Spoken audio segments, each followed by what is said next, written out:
You've tuned in to the Top 10 Gardener with garden expert Ken Lain. Join him daily as he answers timely garden questions that are sure to make a difference in your gardens. Now welcome your host, Ken Lain. And we're back with Lisa Lain in the studio. She's got this segment all to herself.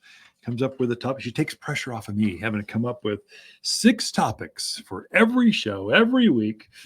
Can be kind of a brain drain sometimes, especially if you're tired, you've been unloading trucks or teaching other classes or writing columns. You're going, okay, different hat. We're going to put on a creative radio hat, a podcast hat, and be entertaining in front of the camera. Woo! So she takes a piece of that and kind of takes the edge off. Plus, I think there's too many men talking radio show stuff, talking plants, and we need just that female touch. There's too many Seems like we need more female radio just garden information in general. And so she's my sweeter, better, prettier side, smarter side, been doing this for longer side. Why not put Lisa on the radio? Sure, why not? Yeah. What do you got for us this week? Last week we talked about fall flowers, those flowers that just look fabulous in the garden in late summer, early fall. Fabulous fall foliage. There you Yeah. So this week I wanted to talk about ornamental grasses. It's another one of those plants that really starts to shine late summer, early fall, through winter. Those ornamental grasses are just terrific out in the landscapes. And I, for one, think they're way underused in a lot of our landscapes around here. A lot of places don't know how, like Phoenix, they don't use grass. Tropical climates like Palm Springs, Tucson, California, they don't use grasses, but the Midwest, they know how to use grasses really well. The mountains, Denver really knows how to use grasses. Wyoming, Boise, they really know. New Mexico is surprisingly good. They're very good. They're very drought hardy, deep rooted. They got a palm tree kind of root mass. They wave in the wind. They got a lot going on, but they don't look good during the peak of the spring season. They're just coming up. They're not blooming. They're blooming now. So they're more inspirational. I think that's several reasons. I agree. So the great thing about ornamental grasses is they do add interest into the late summer, early fall garden. So some of your things are just they're tired. They're like, it's been a long summer. I'm ready to go to bed. But the grasses are just waking up and going, I'm excited. I'm going to plume. I'm going to be beautiful. So they really add a lot of interest. They also add a lot of texture into your garden. Some of us just, everything's evergreen. Everything's got leaves on it, and we don't have a lot of variance in the yard. Well, those grasses just add more texture out there into the yard. And there are grasses that will go in the shade. Some of the mondo grasses and those, it's hard getting old. Anyways, there's some grasses that really like shady spots, but most of them are going to like that full sun, those kind of hot spots out in your yard.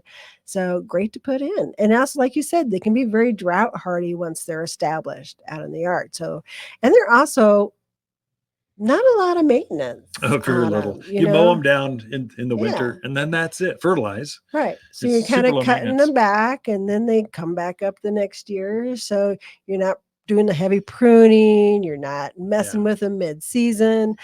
So they really add to that low maintenance yard out there.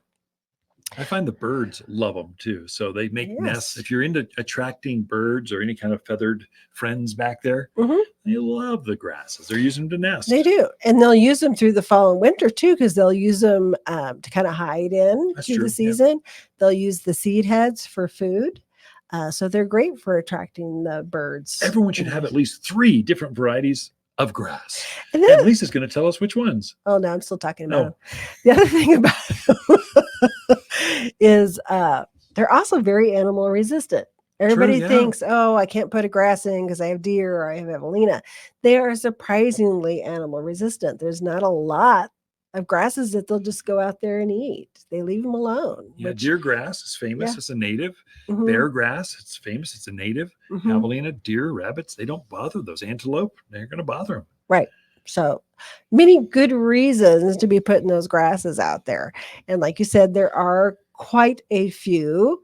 So there, if you want small grasses, that's where you stay in your blue fescue. So blue fescue is great for lining perennial beds on a walkway, kind of to soften that walkway. It has that real pretty blue gray. I just combined it.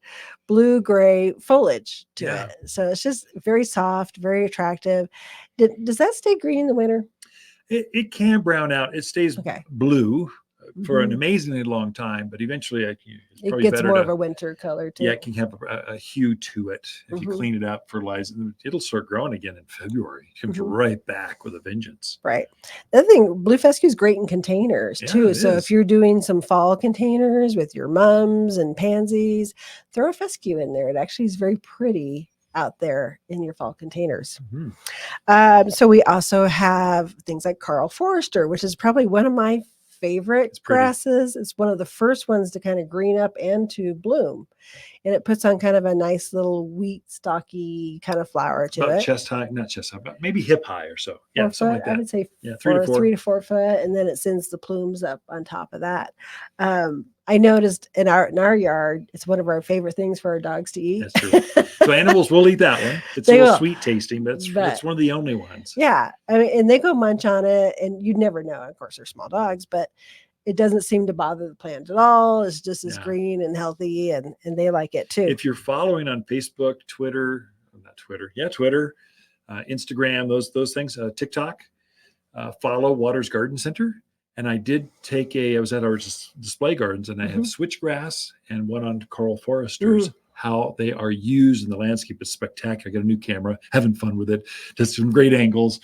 And it's kind of exciting to play with. But if you want to see how to use those at maturity, just tune in, watch. They will be showing up on our social media sites very quickly.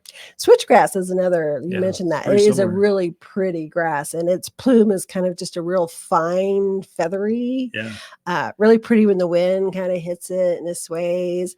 Another one like that is the muhly grass, which stays a little bit shorter, I think, than the switchgrass, but puts on that kind of anywhere from cream to pink to almost dark purple, depending on the variety you get.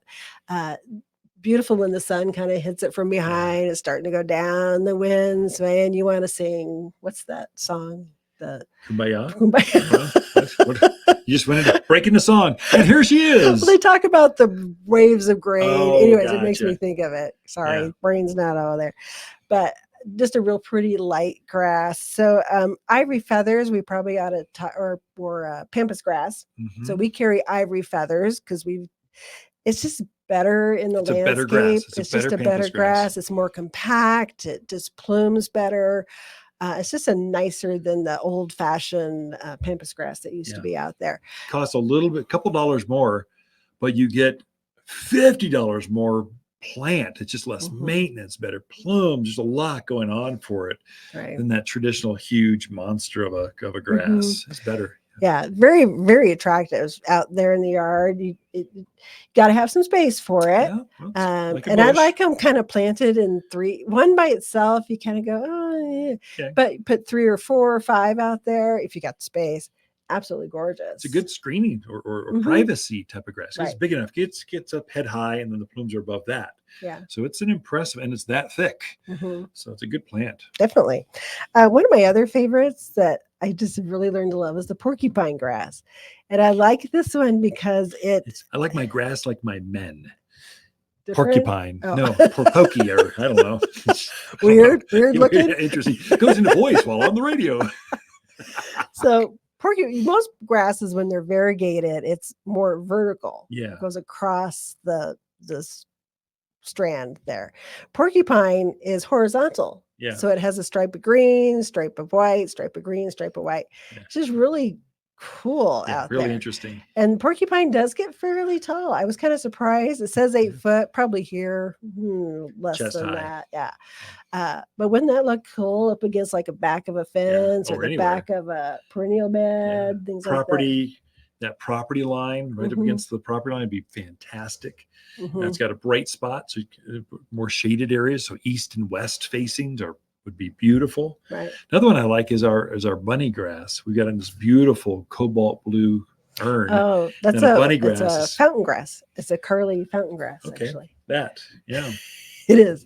And it looks beautiful. So that was one thing I was going to mention is a lot of these grasses you can grow in Right containers. in container. And they do fabulous containers. Put some pansies around it for the fall. It'd be really Lisa, pretty. we are out of time. So thank you for sharing some ornamental grasses that can be planted right now for years of enjoyment. Ken and Lisa Lain, the Mountain Gardeners.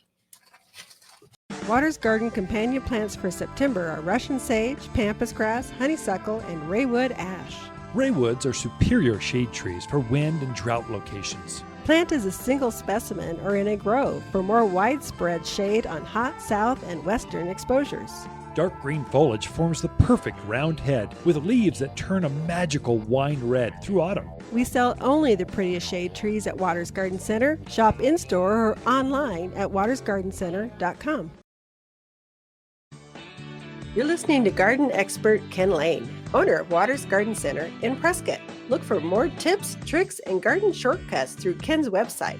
Additional shows of this podcast, read his weekly garden column, or follow him on Facebook, Instagram at watersgardencenter.com. That's Waters with 2 T's, gardencenter.com.